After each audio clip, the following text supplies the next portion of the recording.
you sing a little tune of that song? Olvidarte de un amor que no se va a acabar, estar con todo el mundo, na na na na na. Hello, everyone. Welcome to episode 60 of the Iga and Carlos Tennis Show. This is brought to you a couple of hours after the Roland Garros final just finished, and Carlos Alcaraz has indeed won his fifth major title. He has defeated Jannik Sinner in one of the greatest matches I've ever seen, and I'm not exaggerating. It is genuinely one of the greatest finals I've ever seen in tennis history, and he's done it with a 2 sets to love and a break down in the third, and a Houdini act comeback, right? Saved championship points in the fourth. Needed a 10-point tiebreak to get it done. One of the best 10-point tiebreaks, individual performance-wise, I've ever seen since the introduction of the tiebreak. So with all of that, it's going to be really hard to do this justice. But what do you think, Damian? What are your initial thoughts? Yeah, I mean, obviously the match lasted 5 hours and 29 minutes, so it's gonna be hard to talk about it. Simply like there's so many angles, so many ways. Definitely like since Carlos saved these 3 match points and then breaks back, I felt like we were watching, a historical moment, a final that is definitely going to I don't know how much it's going to shape the legacy of the two players, because obviously that also depends on what they do going forwards. But just kind of, a match that is going to be remembered as one of the best, one of the most important in tennis history. And obviously that was just growing. Like when Jannik broke back, then in the fifth, that didn't really change, because at this point the outcome didn't matter for like who was going to win. Wasn't really going to change whether this match had that sort of long lasting importance and was going to be so memorable for tennis fans. And yeah, I mean, we were talking about it. I don't remember if I said it on the show or not. I definitely said it somewhere, that basically right now, Sinner and Alcaraz clashing against each other is what everybody in tennis should want, because it just helps everybody out. It just drives the sport forward in many ways, and gets new fans, keeps the interest of the older fans. And I mean, this final was just like amplified that to an extent that I didn't really expect was going to be possible. We were sort of obviously saying that this is the only possible final at Roland Garros. They ended up getting their slightly different routes, of course. But the fact that it delivered this match is why I also decided that even in the title here, we might ask this question. I probably wouldn't be brave enough to say best match of all time, but best match of all time, question mark. I mean, if some people are going to be saying that it's not in the same league as like Djokovic, Nadal, 2012 Australia, or Federer, Nadal, 2008 Wimbledon, it's absolutely the same league. I don't know if it's better. I don't know if it's worse. I think it's a conversation, but it is not much worse than these. Like it's literally one of the best, one of the most important matches of all time. Yeah, to be honest, as you were saying that, I was reminded of Steve Flink's book that he wrote, The Greatest Matches of All Time. And actually, when he wrote it in 2013, the Federer versus Nadal Wimbledon 2008 was number 1 on his list. But then that Djokovic Nadal 2012 Australian Open final happened, and then he made that the cover. So I'd be interested to hear what he has to say, but I genuinely think it is top 3 with those two. Like, because I was watching this, and to be honest, the tennis is even further elevated, because I felt like I was watching at times today Djokovic and Nadal at 2 times speed on YouTube. Like that's what it felt like. Like these guys are just more athletic, hitting the ball even bigger, even faster, with higher speed, maintaining their level. Like it was just one-upping each other the whole time. I could not believe at times what we were actually watching. Towards the end of that fifth, especially the stretch, I would say from 5-all in the fifth to the end of the match. That's like some of the best tennis I've ever seen in my life for a 30-minute stretch there. Yeah, we can't really like fault the matches from the past for this, because it's just natural development of sport, of technology, of everything really. But indeed, in terms of like pure intensity, speed, shot power, yeah, these guys are hitting harder. They are moving faster than the big three and anybody who came before. Some people on my timeline were very angry when I think Wilander and Muratoglu were talking about it and saying that this is the greatest tennis ever or something like that. And, I understand being a little offended with that. But if you just kind of focus on these points, like literally the speed of play, intensity of play, Yeah, absolutely. I mean, we've never seen something like that. We've talked about it before as well. The intensity of matches between like 10 years ago and now has gone up dramatically. The PTPA was releasing some stats on that as well. That like, I don't remember the exact numbers, but like playing one match back then is like, I don't know, playing like zero point 0.5 match today or something like that. Basically, they were obviously trying to make the case that the players are now receiving a much bigger beatdown physically, and you can see it in matches like that.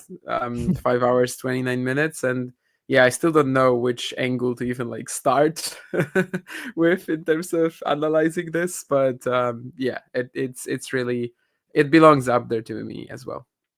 Yeah, I mean, the start of the match just feels like half a century ago now because I feel like I've aged so much in those 5.5 hours that we were watching this. But like the first set, honestly, I was curious to see what patterns from Rome would change versus now. Like in Rome, honestly, we saw Alcaraz using the wide serve on the deuce side quite a lot. We saw him have a decent amount of success with that. We saw Yannick, his first serve percentage wasn't quite as high as like his averages usually against other players. So I was curious to see how much of what we saw at the end of the first set in the tiebreak in Rome and the basic patterns that Alcaraz likes to use on clay against Sinner in this matchup, the kick serve out wide to the backhand, for instance, and then the forehand inside in to follow, like points like that, the so-called shots that he can finish in 0-4 shot rallies, as well as the really athletic points. I was curious to see how much of that would change because Sinner this tournament has been using a new type of return position, and I think that was done for literally for the Alcaraz matchup. I think he wanted to um, neutralize the effectiveness of Alcaraz's wide serve on the deuce side.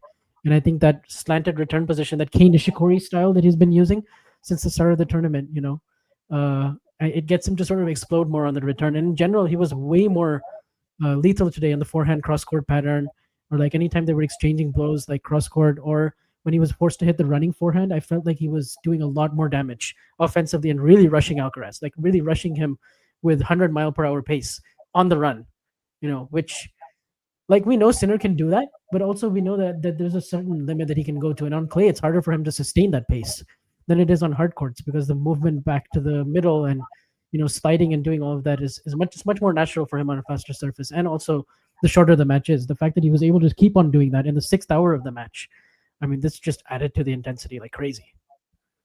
Yeah, I think that running forehand was kind of winning Yannick the match for the most part. You just talked about the first set. Maybe that was a bit of a random game for Carlos to drop it, but so many like just the limitation of attacking options for him was simply Yannick being able to just pounce on that shot so much.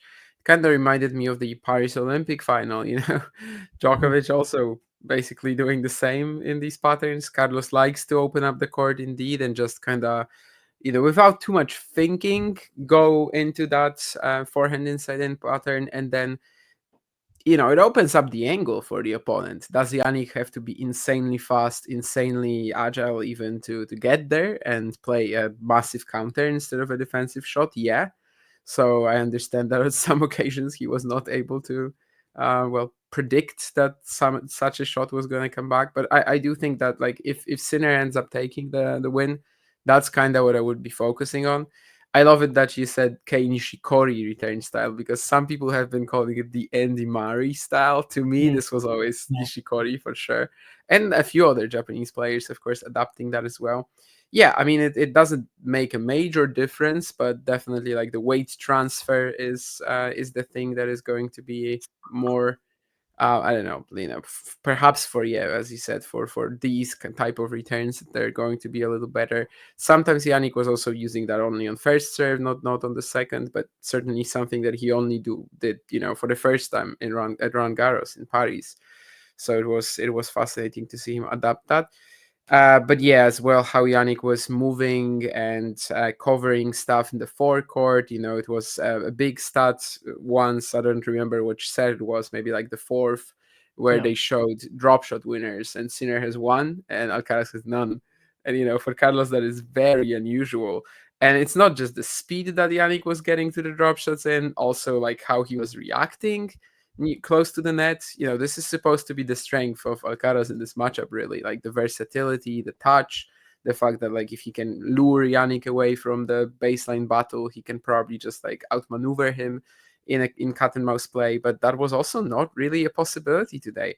Obviously, going forward into the match, as Jannik, wasn't as fast anymore as when he got a bit tired. Yes, the drop shot started working out better, but there was also one, obviously, that was actually really good in the game where Carlos gets broken in the fifth and Sinner somehow chases that down.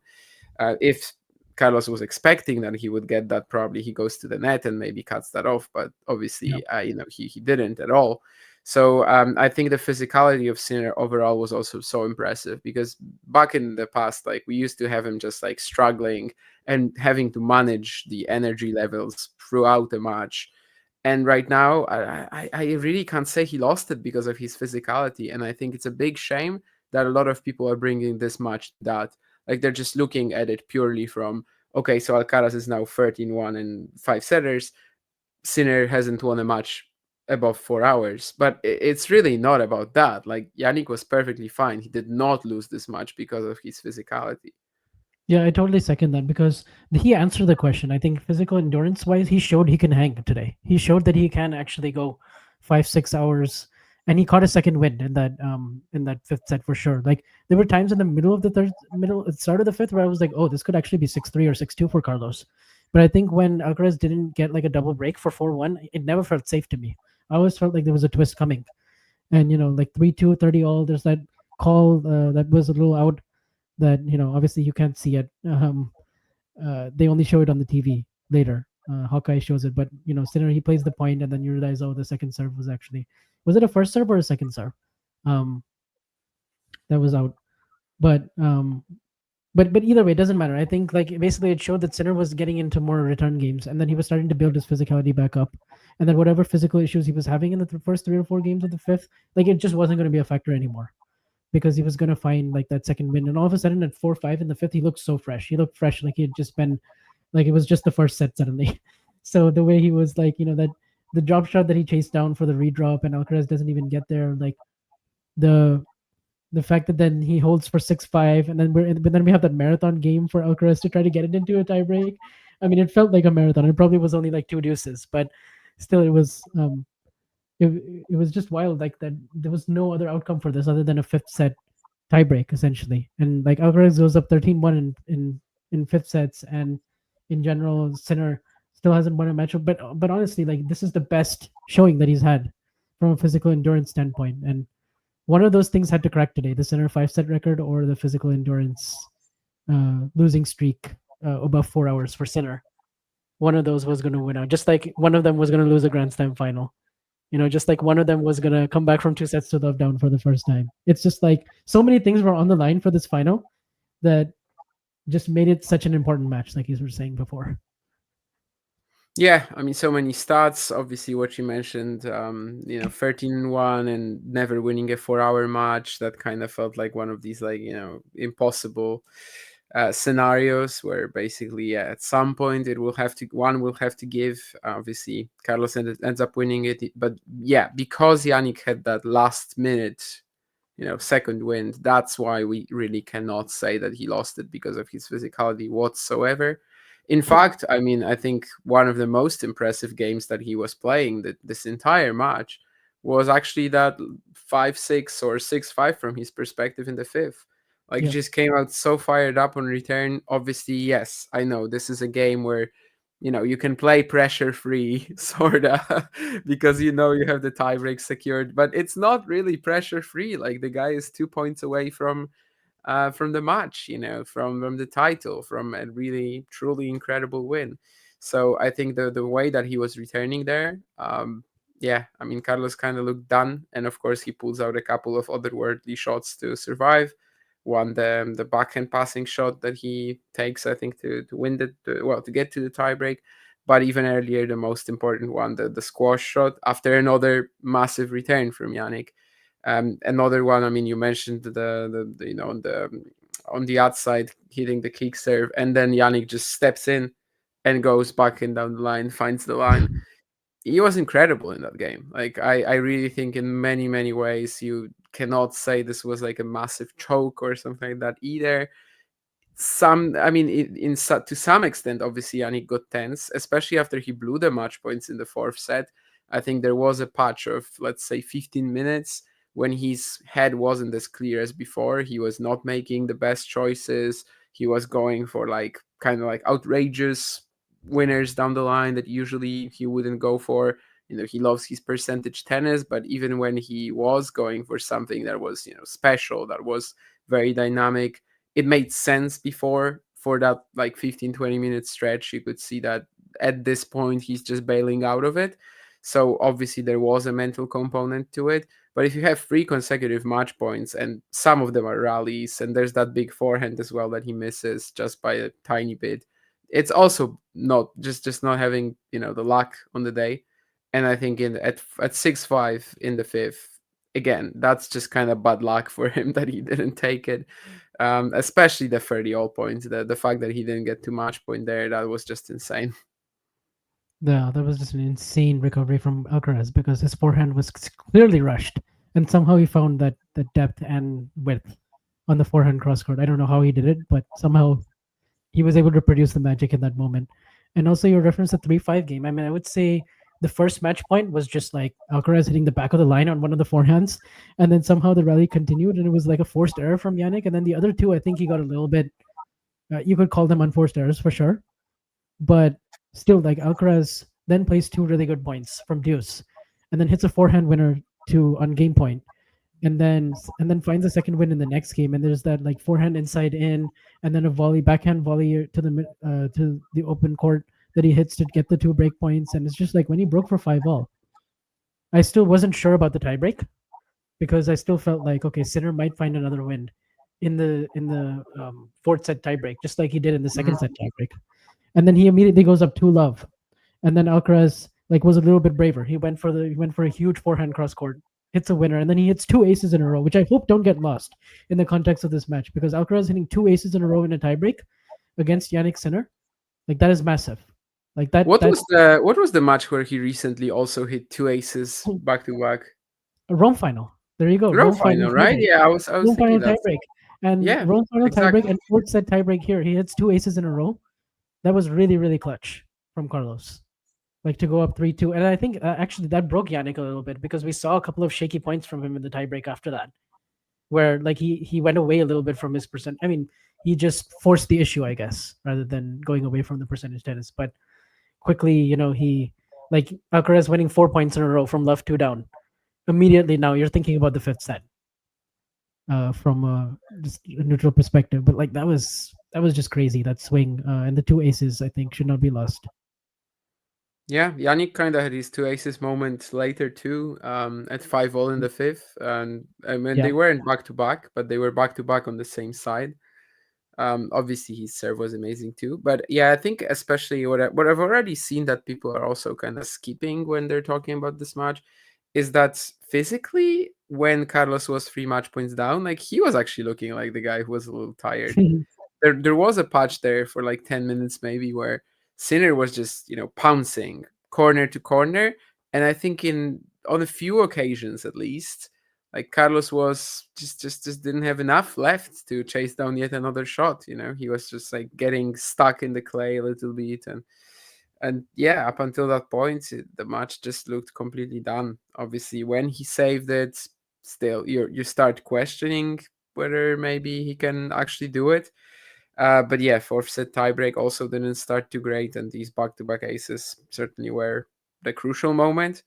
And another one we already mentioned, the otherworldly shots at 5-6 in the fifth, and he comes out in the tiebreak playing insanely well, especially the backhand down the line. He was so confident on, and the entire match in general, I would say it's kind of like a good showcase of the fact that the work they did on the backhand is actually leading somewhere.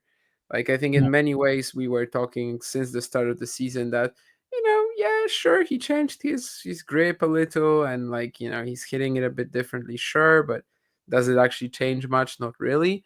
I think he was like mixing it up so well the entire final, which obviously isn't the first time against Sinner on clay. Sometimes he would like go back to the old motion, I would say, and then just basically blast it a bit more. Sometimes he would add the extra height that he can do now as well. and it was just a really good backhand performance as well, and the backhands down the line and the fifth set tiebreak basically set it up for him. I think it was more or less like 4-love. I know it's a 10-point tiebreak, but like 4-love, I was just okay. Yeah, it's probably done now. Like I didn't watch the rest of the tiebreak with a lot of the same emotions that we had previously. It kind of felt very lopsided from there. So maybe it's at least good as well that the match point was so insane, and it won't kind of like go down as a tiebreak that kind of didn't really give people the same kind of nerves and emotions that the entire match did. Yeah, absolutely. And also there was that forehand drop shot that he hit at 3-love for Sinner to dig that out, Yeah, and then Alcaraz finishes with a cross court swing volley winner. and That this for a time he while was ready he was to ready like for it, and he didn't want to yeah. leave it in case it went out. And I think that was smart. But oh my goodness, yeah, the backhand down the line. I feel like this entire clay season, I've seen him use a little bit more height on it, and actually like build up the rally with the backhand, and not like blast it. Sometimes I felt like on the hard courts, especially in Miami, Indian Wells, like he was pulling the trigger way too early, and he wasn't that confident in terms of like the straight arm technique.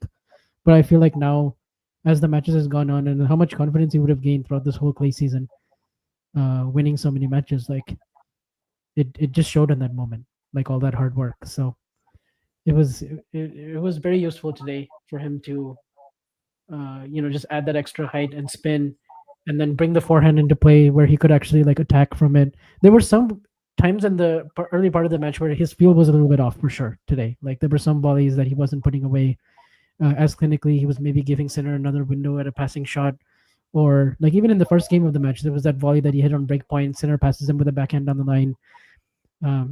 He like I'm forgetting now, but he had like 7 break points, 6 break points that he didn't take in the first like 3 Sinner service games, and Sinner was serving below 50%. And you sort of felt like, okay, eventually he has to get one of these breaks, and he did on the 7th try. And then at 3-2, 30-all in the first set, he goes for a serve and volley, but Sinner actually clocks the return, and he's ready for the white serve. This I think was a return that Sinner would not have been able to hit in Rome, but he did today. And Alcaraz like misses the swing, misses the backhand volley, and then at 4-5 he kind of plays a poor game, gives away the set. Right, like that was very poor. I think that stretch from 4-5 to about 2-5 in the second set was just like one player playing a different level than the other. And that was one time where I really feared for Carlos. I'm like, if this is like a 6-4, 6-2, or 6-3 set, like I just don't see how he comes back and wins this match. Like I was already kind of thinking about Wimbledon, because at this point I kind of was like, this he just doesn't have it in him today. He's never come back from 2 sets to love down. He's 0-8 in his career. Sinner is just too strong. He's not missing a single ball. The depth is too relentless. I'm not sure if he can actually do this. And I think actually that comeback in the second set was really, really crucial. Even though he didn't win the set, it was a little bit like Coco yesterday, going down double break and then doing all that hard work and not actually winning the set, but then reaping the rewards of it later. And I think that was key, because I think had he lost that second set 6-2 or 6-3, I mean, maybe we just don't see what happened. Maybe we just don't get an epic.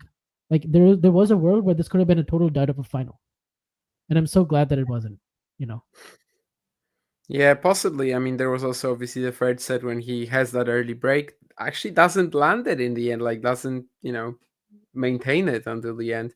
And then he gets broken, of course, and then breaks Jannik right back. So obviously a lot of twists and turns. Indeed, the 4-5 game in the first, like that was just completely like given away for absolutely no reason. And it kind of coincided with the worst patch of the match. Still, when he was like maybe like 1-4 down in the second set, I didn't feel like it's done yet.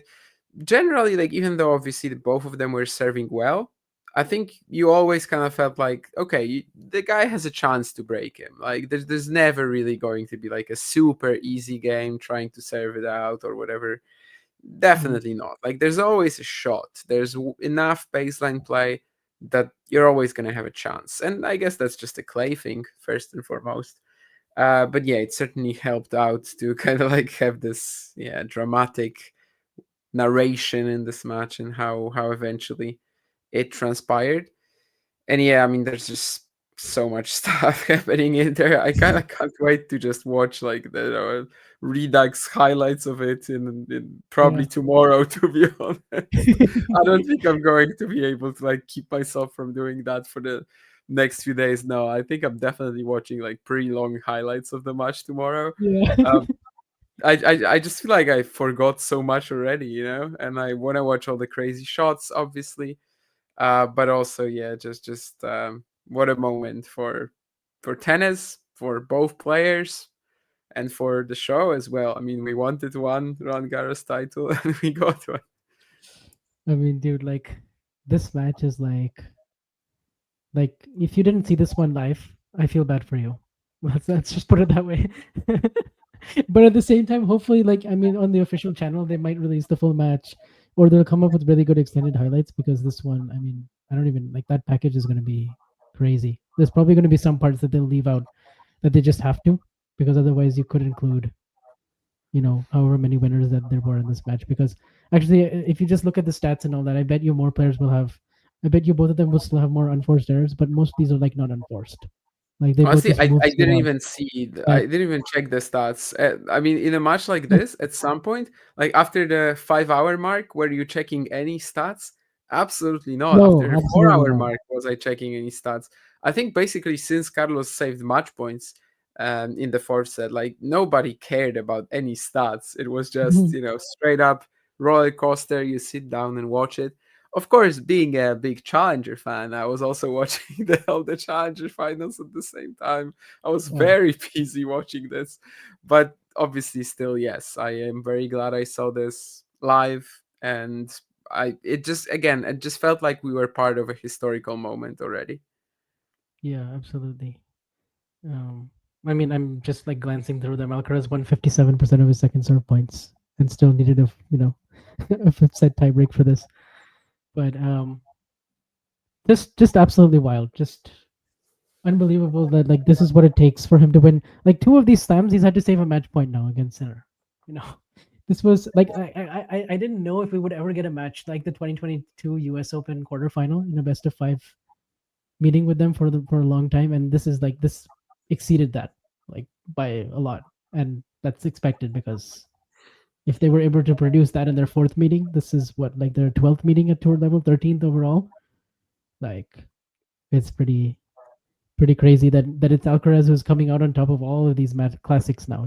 From a set down four times, four of the last five meetings he's won from a set down now, and five in a row. It's like It's absolutely insane. It's like 5 matches. I was watching this, at least some of it, with my dad, and he's asking me after the match, like, what's the head to head between them? And I have to tell him that's 9-4, and Carlos has won the last five, and he's like, oh, okay. But basically, that's not enough. Like, I had yeah, to basically go down through all the meetings that they've had recently and just say every single one has been more or less like that. Like, obviously, this is the best example, but they're always include major patches of Sinner, like almost blowing him off the court, and it's not repeatable. I mean, I'm sure Yannick is gonna beat Carlos somehow soon, but like, yeah, still the stats, obviously the most obvious one, in the last 50 matches, 47-0 against anybody else but Alcaraz. Like, that's just incredible. Sinner feels just physically incapable of losing to anybody but Alcaraz right now. And having watched all of these Alcaraz Sinner matches, I kind of don't understand how Carlos beats him anyway. I literally just don't get it because you think law of averages, like eventually the clutchness will just Yeah. run out because like there will be a time where like he won't be able to produce a miracle at 6 all in the like it's just like you would think so, right? But it's happened in Beijing and it's happened here. And it's happened like this is what makes Alcaraz so different and so special from any of the other greats that I've seen is like he just finds magic that I've not seen any like he finds a gear and a level that I have not seen anyone produce.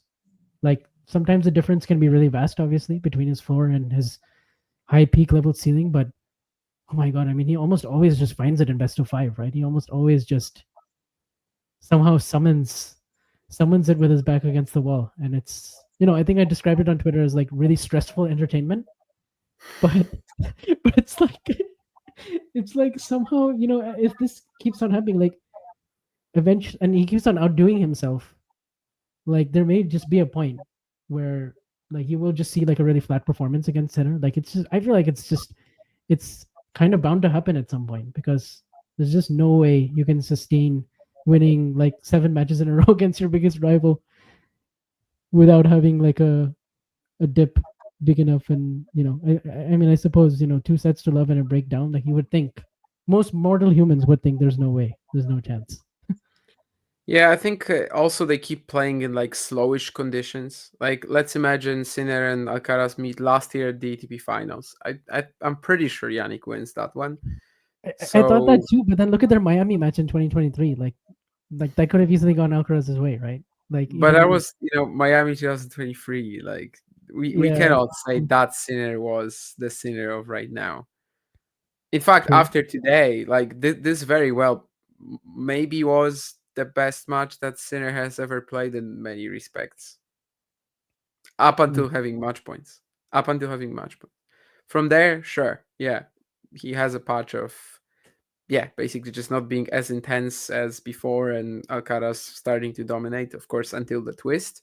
But up until match points, very possibly this was the best I've ever seen Sinner play. Definitely the best I've ever seen him in terms of like maintaining the same level of energy during one big match for over 3 hours and just not having any dips, not having any of these moments when he's like, barely walking and you are wondering whether he's fine or not. No, it was just crazy intensity, start to finish. Okay, sure, US Open 22, I guess, was similar as well. But yeah, I mean, it's difficult to say anything about Yannick here that is not praise, even though he lost the match. And by the way, his first serve percentage in the fifth set, 60%. Okay. His highest of the entire of all the sets that he played. The second set, 49%, and set 3, 50%, set 4, 57%. And set 5 was the highest, which I guess kind of makes sense because he had like the back-to-back aces. There was a while where he was like really getting on a roll with his first serve. Um, but oh my goodness, like just I almost feel like I have to rewatch the tiebreak. I have to rewatch I've rewatched the game already with the championship point saved. But I think maybe the next game where Sinner actually served for it in the fourth, I might rewatch that again. I might just rewatch the whole match, dude. Like, forget grass Yeah, season. I Like, was just thinking about that. Like, at this point, honestly, like if I have some free time, especially if it's like on YouTube, if they release it as a full video and I can just yeah. like skip between the points, I think I might as well just watch the whole match, to be honest. Yeah, because in terms of like slam finals, I mean, obviously there have been 2 sets of comebacks in Roland Garros history, right? Like there was the 1984 one with McEnroe and Lendl. There was, the Guillermo Coria 2004 and Gaston Gaudio. Like there was that. There were some match point saves there too. There was the Djokovic Tsitsipas. Like this by far has to be the best Roland Garros final in history. Like I think you can say that confidently. Like this was the best RG final of all time. Yeah, I wonder what the answer was before this. Maybe it's McEnroe Lendl. I love that match. I've watched it a couple times, even though it's from the 80s, but it's not the same kind of drama. Like there's definitely way more of a, one player is leading first and then the other turns it around. And it's kind of like a match of two halves. And here we had a lot of like, yeah, two halves, but a lot of extra time, whatever. I mean, there were just so many twists. A penalty shootout, essentially, in the last bits of it as well. So, yeah, I don't think there's really a comparison for it. Gaudio Coria, it's a legendary match. Yes, great comeback, 2 match points saved. But let's be fair to Coria and Gaudio. It's definitely that era of Roland Garros where between like I don't know 2000, I guess 2 and 2004, it was a bit of a random event. Yeah. I tweeted that this is the antithesis of Team versus Zverev 2020 US Open because it was the same kind of thing where the player who led 2 sets to love and a break lost, but it was like very very different quality. Like you can't even like that was purely a match to watch just for the drama because of how low the quality was. Whereas this was a match to watch for the drama just because of how high quality it was. Like it could not be more different. And I mean, honestly, both were very enjoyable. It's just that, that previous one is just mentioned as, yeah, great story, but, the match was, yeah, just wild, cult classic and everything. Here, this is just, yeah, legit in the best match of all time conversation at the very least. Also funny that the player who won the US Open 2020 final couldn't hit through his backhand anymore in the fifth set tiebreak. And in this one, Alcaraz was just like, yeah, I mean, my backhand down the line, I mean, yeah, it's the most confident shot I have, and was just crushing it. Oof. Yeah. So the thing is that oftentimes I feel like because Alcaraz set the bar so high, like most of the commentators, most of the fans on Twitter, most of the people, they're going to focus more on what he doesn't do well and the sets that he drops or like the mistakes that he makes or those weird losses that he'll take every now and then. But it's like he knows what he's doing, you know? Like you can't change him. Like he is who he is. Like this is his way, you know? And it just made me think again about the documentary and about how like the guy is just cut from a different cloth and like his own team and everybody in the whole world like probably just doesn't understand how he does it except for himself. Yeah, I think this tournament as a whole, like their path to the final, is a very good representation of who they are as as players, as Yeah. people. Like Sinner was just brutally efficient. Carlos was dropping random sets, especially against Junghoor, little bit against Shelton for sure. I can't say that about Musetti or even Marojan, to be honest. Like it wasn't quite as random, but Junghoor especially. But because it was just a set each, even if it was in 4 matches, it didn't feel like it was going to be enough for it to be impactful in the final. Obviously it Yeah. didn't, considering he won a 5 hour 29-minute match. But it was just a very good, like, yeah, fire and ice type of comparison again, simply because, yeah, they're just so different. But yet, of course, when they met in the final, you couldn't really feel it anymore. I mean, both of them just knew that they cannot drop off their level like at any given point. And yeah, this was not a final where either of them were gonna like mess around. But Yannick almost won this title without dropping a set. By the way, that's like Yeah. Roland Garros without dropping a set. Jannik Sinner, a guy who like a month ago, so many people were saying, "No, no, he can't play on clay," which I thought was a ridiculous opinion. But nonetheless, the guy almost won Roland Garros without dropping a set, which would have been just absurd, and like absurd in a positive sense. Yeah, and you mentioned that he had won 31 consecutive sets in a row in a major, which is like even more than Djokovic. Like at some point, it was getting very realistic that he was going to win three slams in a row. He was going to get halfway to the calendar slam. He was going to be one Wimbledon away. Like this whole story could have been so different. And like when he was up a break in the third, and when he broke back with Alcaraz serving for this third set at 5-3, you know, it was still reminding me of the semi between Djokovic and Alcaraz because I was still getting the feeling like this could still be straight sets for Sinner. Like just like in the semi where sets 2 and 3 like could have gone Djokovic's way. You know, it could have been like a similar type of match again that Sinner wins in 3 hours and 10 minutes or something. But you knew when he lost the third set, you knew okay, this is a real test now. This almost is would be even more impressive for Sinner if he ends up winning. Or like if he ends up blowing the 2 set lead, coming back, winning in the fifth. There's so many times in this match where I was like, no, Alcaraz has got this. No, Sinner's got this. No, Alcaraz has got it. Like there was no clear way. And like when the odds makers had this match at 50-50, like this was why. Because there was no real clear favorite. Maybe it went slightly 51-49 just because of it being on clay, but not convincingly. Yeah, I was definitely somewhere in that group, just like 51-49, slight nod to Carlos because he's done it so many times, and yeah, is just more versatile than Yannick. But that's not really how he won the match today. I have to give Sinner a lot of credit. So in the end, it was just like a pure 50-50 as it turned out. Although, of course, Sinner again, yeah, was close to winning it. And yeah, I was also thinking about the Djokovic match as well when he broke back in at 3-5 in the third, because Yeah. it would have been kind of incredible if he won every single match in straights after what happened against Novak, 3 set points there, Carlos serving for it, but yeah, just wild to think how this could have ended in about 3 hours. We don't get the insane match, but we get just an incredible achievement for Yannick. Looks like, right now he has absolutely zero issues playing on clay. I do believe he will also have zero issues playing on grass. So his chances to still get the career Grand Slam, they look very good in the long run.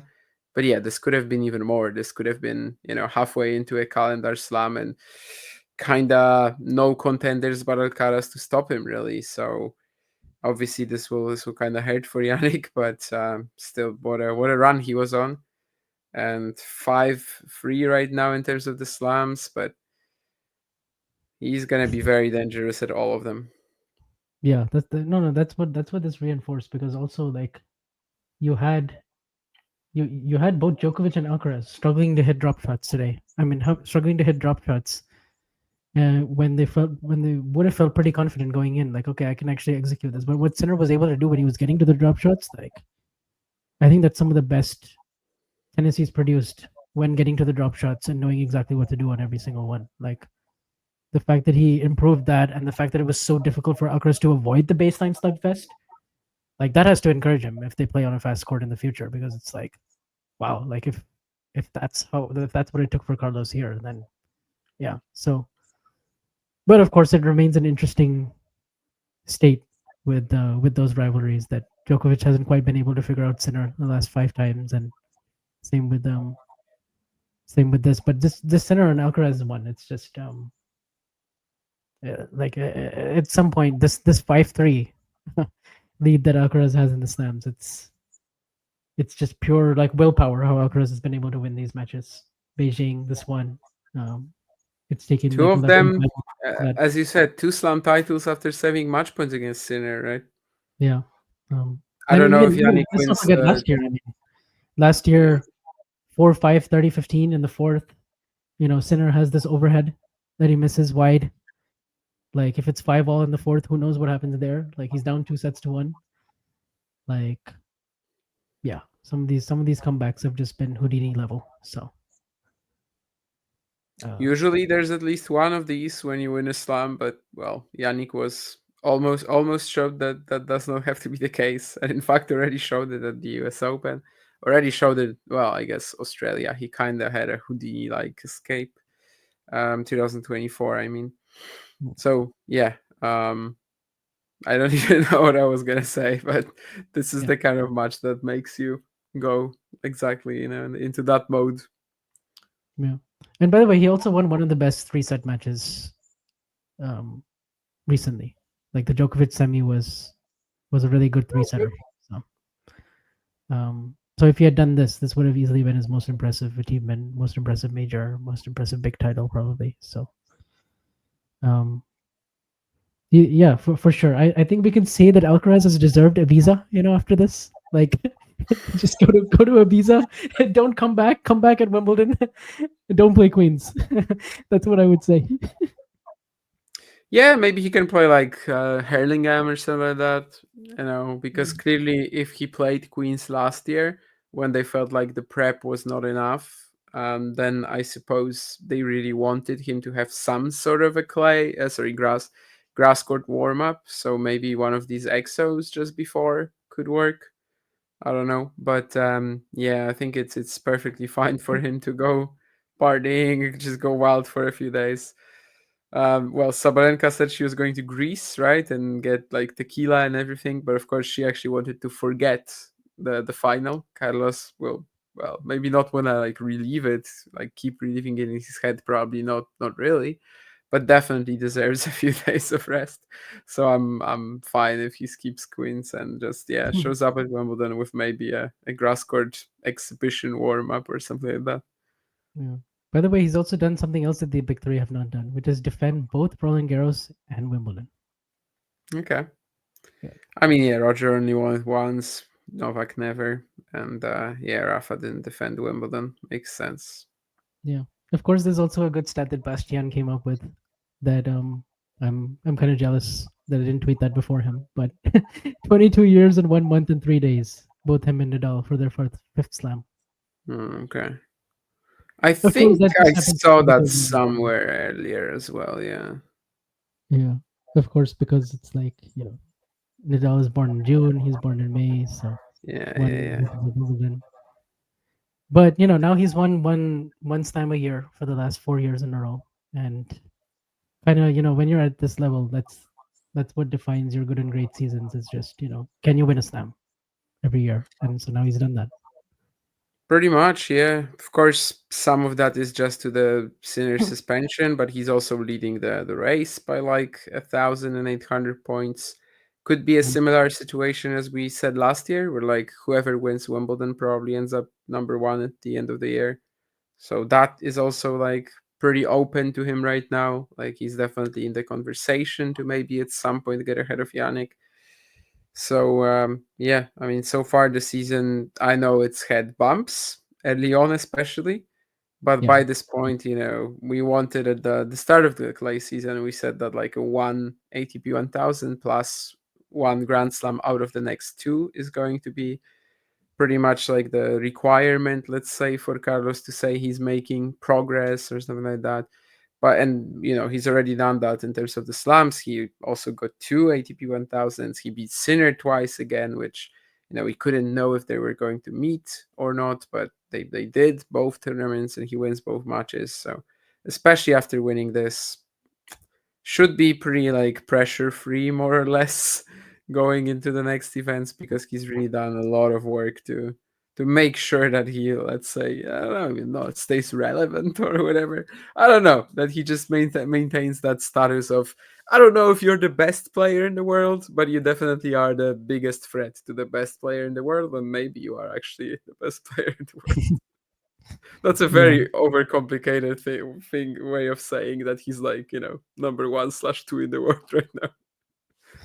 No, I get what you mean, but what's most important is that they split the last six slams, and that this is a big two. So that I Which think still is gives other people some hope, right? Because it's just two of them, no, not four. yeah, not four. But that also means that one person will always have a harder like half than the other, or like one person, or like this, there will never be a clear number three, or that one person only has to go through one. So in some ways it's easier, but it's also um, like this tournament, it didn't feel like any other outcome was going to happen except for that final. Like you were just going through it, even when he was down against Jumer in the fourth set, and you were like, yeah, he's probably getting to the final. It's probably going to happen. Yeah, the He just gets Lorenzo a match honestly was the only one that where I was like, oh, I don't know. I mean, yeah, if he doesn't pull out this second set tiebreak, I mean, knowing what we know now that Musetti's like thigh or whatever, you know, it went away later, like sure, but watching that, like that was the only moment where I was thinking, I don't know if he's making the final. Mm.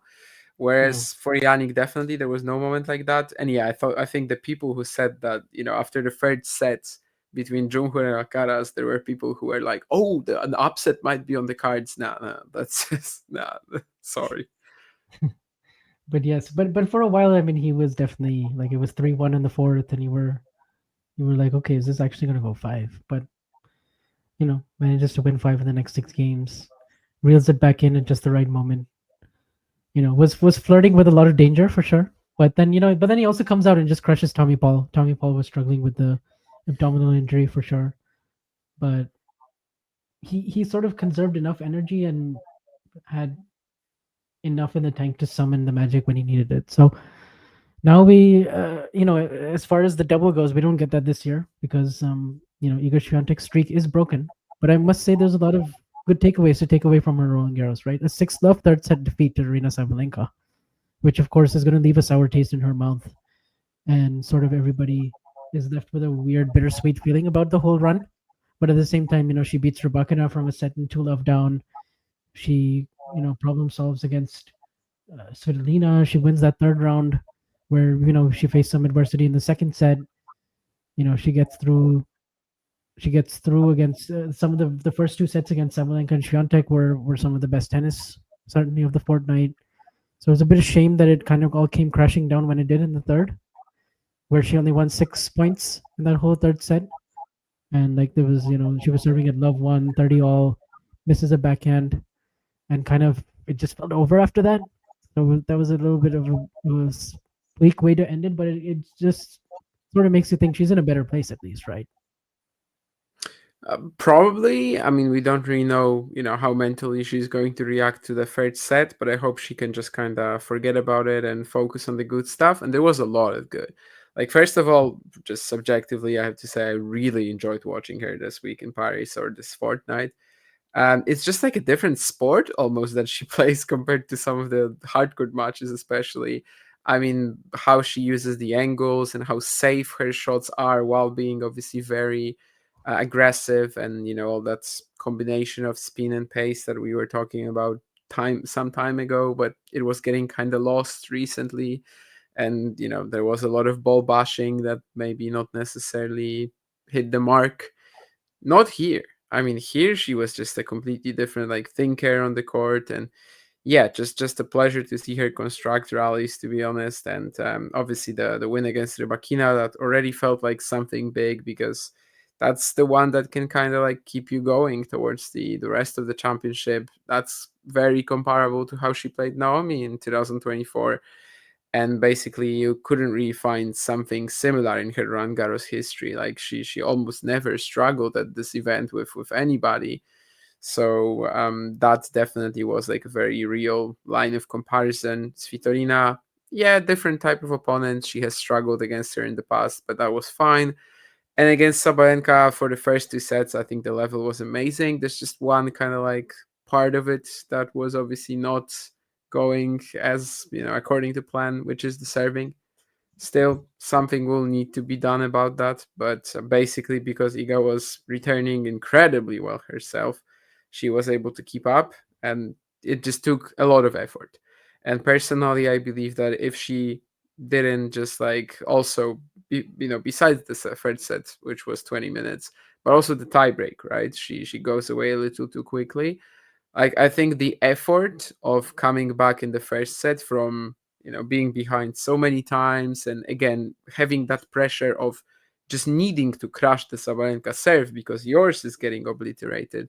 If she doesn't like pull off the whole comeback there, as in gets from 1-3, sorry, no, love 3, love 30, and etc., back to the breaker, I think that whole effort just took a little too much. Like I think that kind of hit her again after the set, at the beginning of the third set.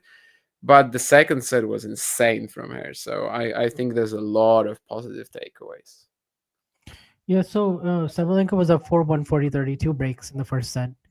Yeah. And, and I will say, like, for the first two breaks with Relove, like, Świątek, I mean, Sabalenka was just reading Iga's serve and was just all over that second serve. Like, that was, if they were going to say one thing about this match that was still an issue for Iga, it was still the serve, right? Like, you can't come Yeah. out of the match feeling like, oh, like, I feel like she did a lot of great things well. She was winning a lot of the points over 5 shots. She was playing the good tennis that she needed to from the back of the court, but ultimately the serve discrepancy was just too big. Like, even on a court like this, I still just feel like there were too many first serves that were easily crushable. There were too many second serves that Sabalenka was just able to tee off of, and that was just going to make it always difficult. I also think the conditions played a part. Like if the match was outdoors, there'd certainly be a little bit more sun and wind. And Aryna, as we know from the final, doesn't like playing in the wind for sure, 100%. So I think you're right. I think fans would be right to kind of point out that, like, okay, if this was indoors, if like indoors does make it a little bit of a different sport, and Sabalenka does enjoy it when there's fewer variables. At the same time, we don't know what would have happened, but obviously just those conditions were more favorable. At the same time, I didn't think it favored Aryna like so much to the degree that like she would just run away with the match, because like she's beaten her in Stuttgart before. Like they had a good Stuttgart final in 2023, which Świątek won, and obviously the clay there is a little bit different. They were at different stages in their careers. I get all of that, but um, I think the fact that Sabalenka won more points on Iga's serve in the 0-4 shot category, like kind of just like tells you like return +1, she was kind of getting dominated on, and like maybe the first set as well could have gone faster for Sabalenka, but just the fact that Iga dug in and made it as close as she did, like that was a pretty good effort. The tiebreak and the third set, I do think had she been more used to winning bigger matches in the semis and finals leading up to this, I do think she would have handled that moment better, because I did think she got very over anxious in the first set tiebreak, and I do think she lost a lot of belief very quickly when she went down 2-love in the third. So like those two moments, I think she would have been better prepared to handle mentally and emotionally had she just you know had one or two more positive results heading into RG. But just given that like she did the most with what she had these 2 weeks for sure. Like there's no way you can get out of it feeling like she didn't maximize and live up to, or at least exceed some expectations for what RG would look like for her as the number 5 seed, right? Yeah, I do agree about that. Yeah, I mean the bubble kind of burst at the start of the third set. You could see very clearly that suddenly, she's kind of back to all that, like, just making wrong choices the entire time and not really being like in the match mentally anymore. But to me, it just felt like more of a, the season that she's had so far kind of came back to bite her. And again, I just think the first set comeback took so much effort that not getting it done, even if it didn't have that, impact right away in the second set, in the long run, it also contributed. And yes, the serve discrepancy was massive. So basically, it took another like titanic effort from her to keep up, and that's just not gonna be easy to pull off over 3 sets.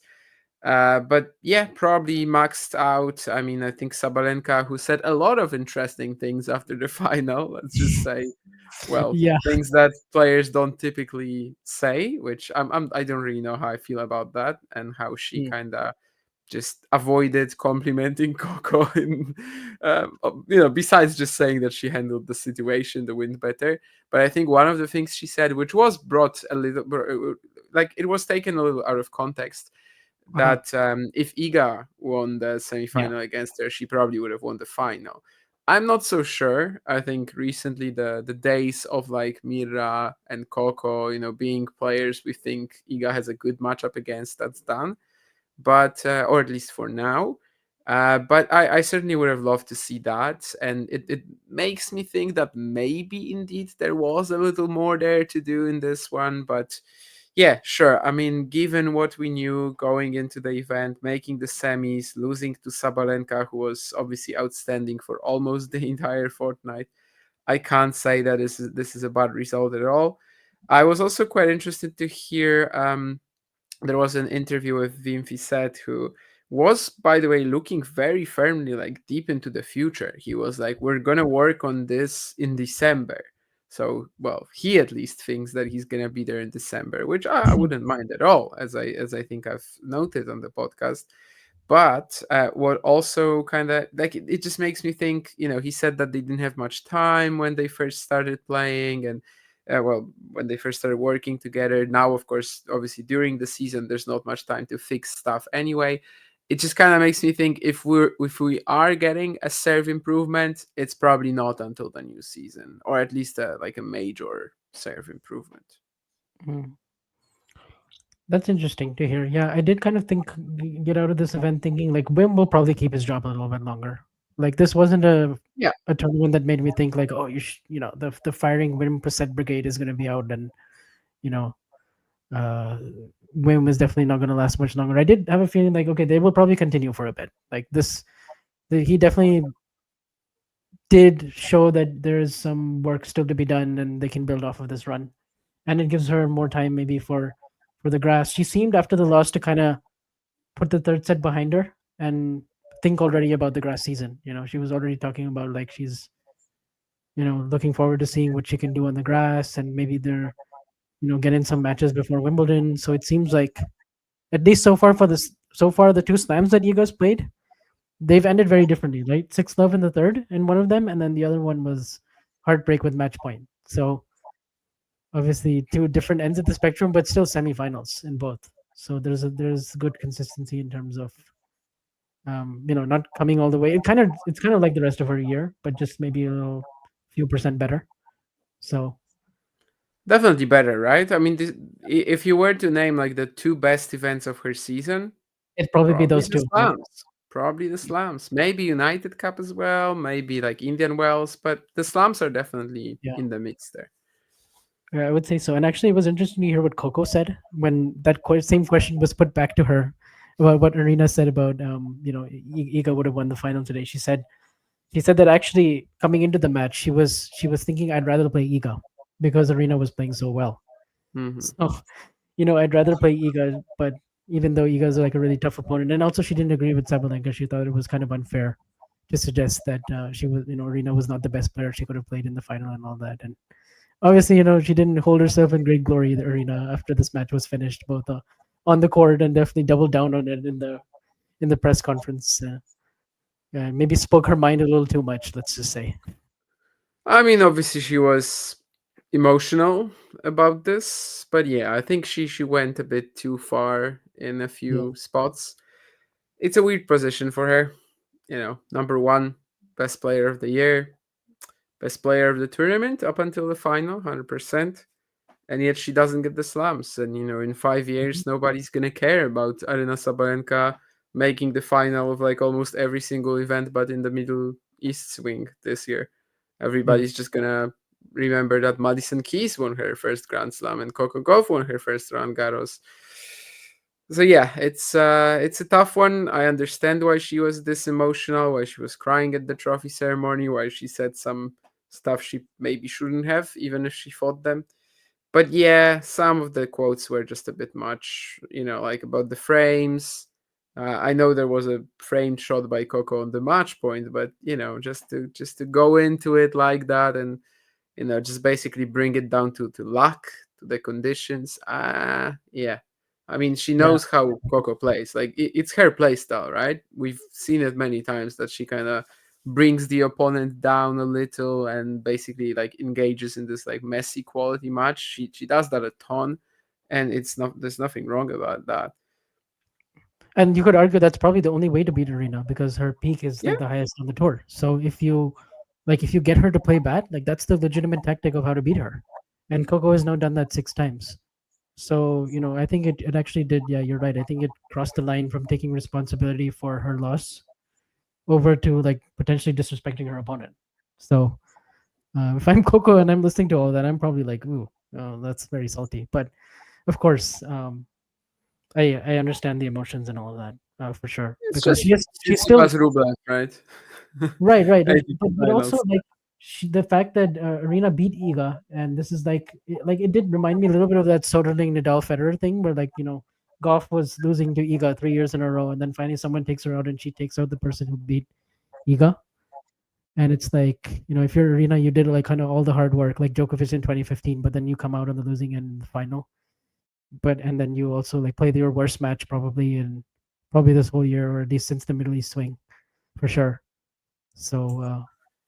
So kind of weird. So actually, like Iga, like it could be 5-all in slams between Iga and Arena in a different universe, but instead it's 5-3, just like it's 5-3 for Carlos and Yannick. And the other thing is that Iga has 16 big titles, Arena has 12, Carlos has 12, Yannick has 8. So they're both +4 and +2. I just realized that, but you know, of Vansh course, moment, Vansh, typical Vansh moment. but No, yeah, no, sure, it makes sense. I mean, Arena's legacy in tennis, I mean, this is actually for Yannick, it's kind of the same, right? If they won Roland Garros this year, like this is just so different because for now they're both just winning hardcourt slams, and it doesn't matter a great deal, at least not until you have a lot of them. Like U.S. Open in Australia, if they win them from here, it still improves their legacy greatly. It's not yes, like I don't know. Rafa, well, actually, Rafa is not a good example either because 14 or 13, it actually matters a lot too. Anyway, maybe there's no example, but what I'm trying to say is that adding another one, and maybe especially Roland Garros to it, that would have been insane. So yeah, it's a big opportunity missed. I feel like they could get more. Yannick probably is more likely to come back and win this title eventually than Arena. But either is obviously in the mix for Wimbledon. Sabalenka, especially, it's kind of weird, but she has only played Wimbledon like what twice in the last 5 years. Of course, I'm yeah, including the edition that wasn't held into this. So even though it's a great court, it's a great surface for her. She hasn't really had like a too many shots to go at it either. But yeah, I mean, in terms of just extending legacy of a player, obviously winning different slams is very important. We've said it many times that the US Open 22 for Iga is like maybe even the most important title of her career right now, just because people don't get to call her, you can only win on clay. So yes. yeah, if they were able to add another surface, another slam title to their resume, Arena or Yannick, I think that changes a lot. Yeah, definitely. And for Iga's preparation for the grass. So she's scheduled to play Bad Homburg, which is the week before Wimbledon. Uh, is there a world where you're thinking, okay, maybe she should play the second week instead? Because I think what happened in 2023 is like she played 2 or 3 matches, right, and then just like pulled out of the event, and then maybe had she gone all the way and won a title, maybe it's possible she doesn't have that much left for Wimbledon, but also maybe she does. So if she plays in the second week, she doesn't risk that. Yeah, I don't know. I'd kind of just love to hear what the reason for this is. Some people will say that Bad Homburg is just not as stacked as Berlin, and she might want, a bit of a lighter warm up. I don't know. Which honestly, like, if that's the logic, I guess I'm fine with it. I just don't know what exactly it is. But yeah, obviously, schedule wise, it would make a little more sense to play 2 weeks before Wimbledon.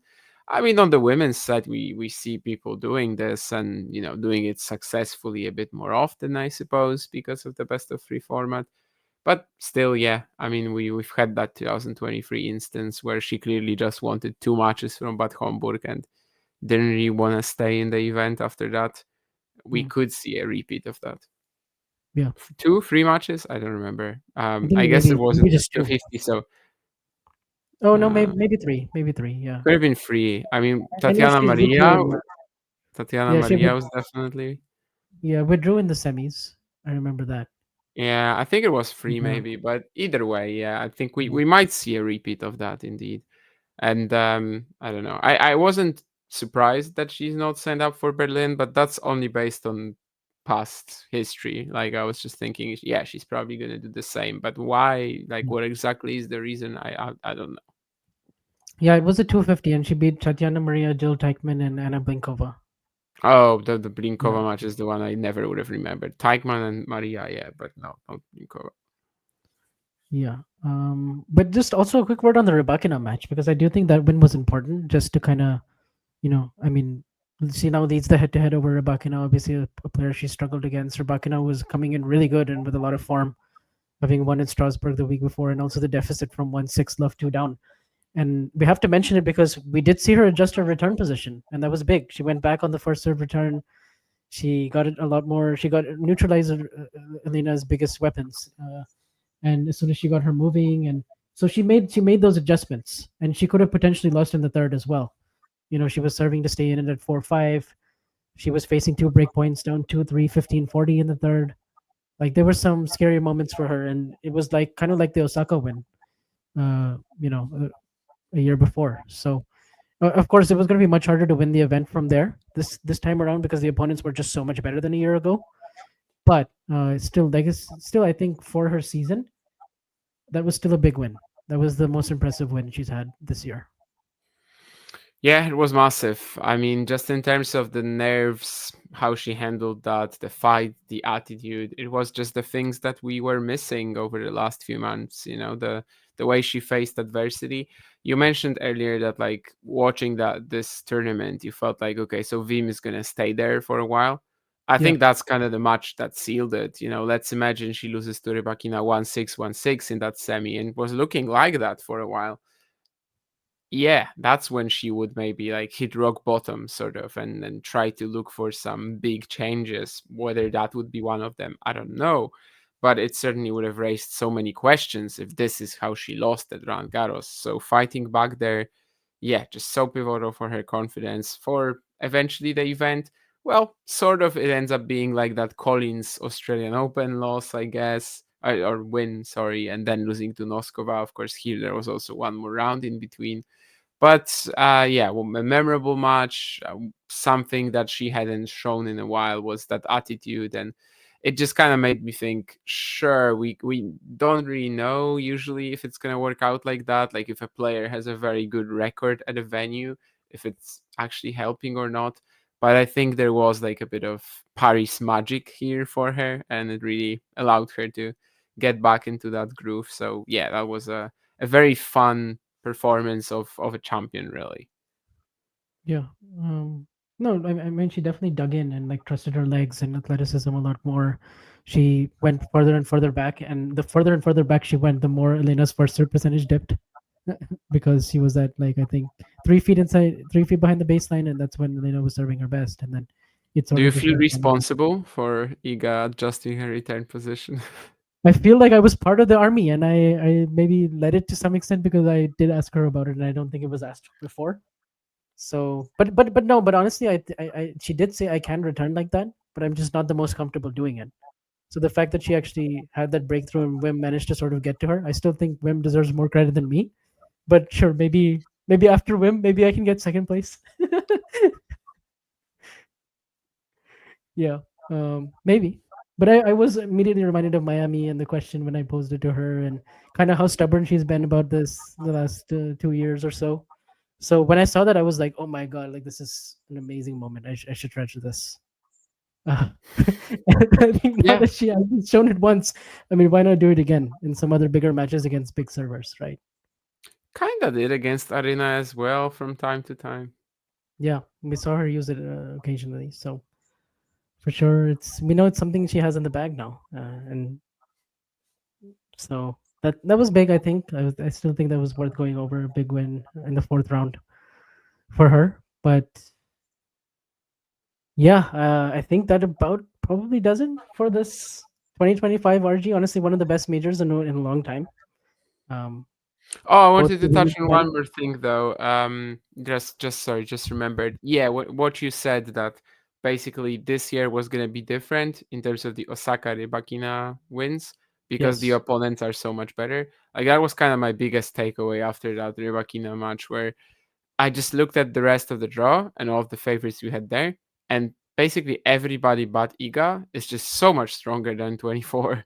Andreeva, no comparison. Goff, no comparison. Sabalenka, no comparison. So Svitolina, even the next opponent, no comparison. So yeah, it's really not like this title was gonna be given to her on a silver platter. And yeah, obviously the 20-minute set wasn't amazing, but nonetheless, I think the opposition was just all of them were in a very strong spot at the moment. Yeah. I think I was going to mention that for the first time in a while, she will fall out of the top five. So she will be number Yeah, 7 after this, which we knew was, a possibility going into the tournament for sure. But also I'm looking at the race and stuff, and she's like number 4, and she could easily be number 2 because there's not a big gap between 4, 3, and 2. And in the rankings, there's barely a gap between 7 and 4. So like, and she doesn't have that much to defend in the second half of the year. So actually, like, there's probably a good chance she still finishes the year pretty fine. And just that Sabalenka also not winning this, that's another potential 800, 700 that she could have had. Like, it's probably unlikely that anyone chases Arena, but you never know.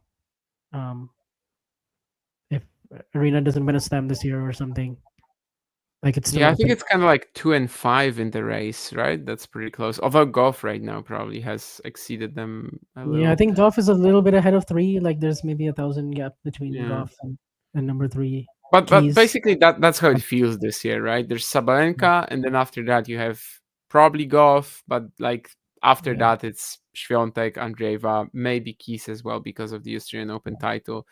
She definitely feels like a part of the top 5 this year. So like the fact that she's number 7 in the WTA rankings, I think eventually that's just gonna like sort itself out once the second half of the year, especially the Asian swing comes in, if she has a better Wimbledon or US Open performance as well. So I think eventually it's probably gonna even itself out.